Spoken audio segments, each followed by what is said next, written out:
A Wrinkle in Time is a wonderful film, and I have to say, well, there are a few things that I want to mention before I go in with this. First of all, I didn't think I'd love it. I only wanted to watch it because I'm watching every Disney feature film, and I thought, well, let's give this one a go, and I really thoroughly enjoyed it. However, it has a really low 4.3 out of 10 on IMDb across 50,000 reviews and ratings.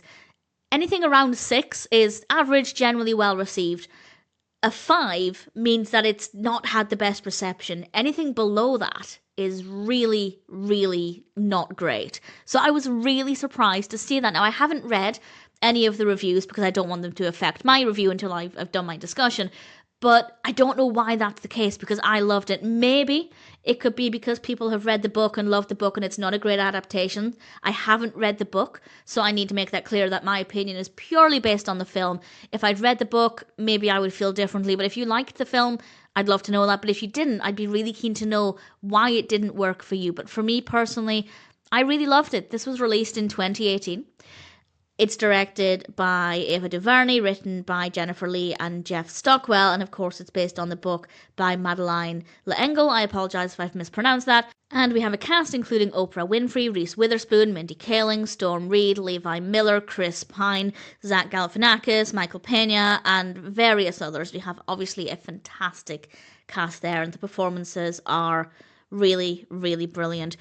The narrative focuses on a girl called Meg. Her father is a scientist and he disappears. So 3 astral travelers visit her or appear before her to help her and her brother track down her father. And honestly, based on that brief description, that's basically all I had going into it. I thought, I'm not going to care about this. I don't think it sounds interesting.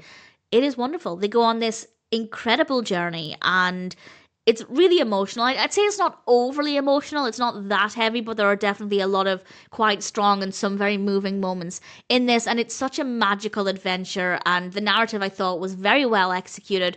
Really great pacing. But the thing that I loved the most are the visuals. They are incredible. It is so great to look at, so gorgeous. Many scenes have really amazing color palettes. The lighting is great. The editing is fantastic. It was an absolute joy to watch. And I enjoyed the narrative itself. The characters are as well very well written, great performances, really strong, interesting personalities, and some fabulous costumes as well. And needless to say, I had a lot of fun with this. It ticks every single box. I didn't make any notes about the music, but certainly the music wasn't bad at all. So I really enjoyed it, but I can't comment on how accurate the adaptation is. I am aware that there is a 2003 version, which I'm pretty confident is also a Disney film.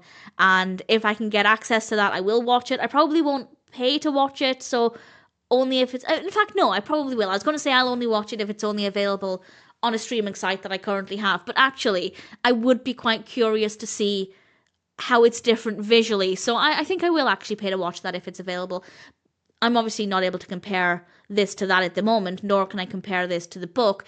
But judging this purely on the film, I don't understand that low score. And of course, I think that raises a really important question, a question for which I don't really have an answer.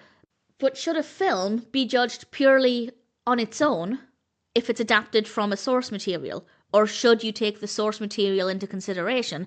Personally, if I've read the book, I will always judge it against the book if I don't think they've adapted it well.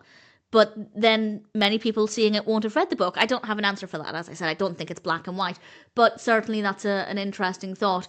Either way, I thoroughly recommend the film. I'd love to know what you think of it. I'm quite looking forward to watching the 2003 version if I can find it. I'm not sure if it's on Disney Plus. I will have a look, but I definitely recommend this. I'd love to know if you enjoy it, but I'd really love to know if you didn't like it and if there are specific reasons why, or if you just don't think it was a good adaptation. Really keen to find out. I will probably go and check out some of those negative reviews now. And for now, I'm pleased to say that I certainly enjoyed A Wrinkle in Time, and I'm very happy to recommend it.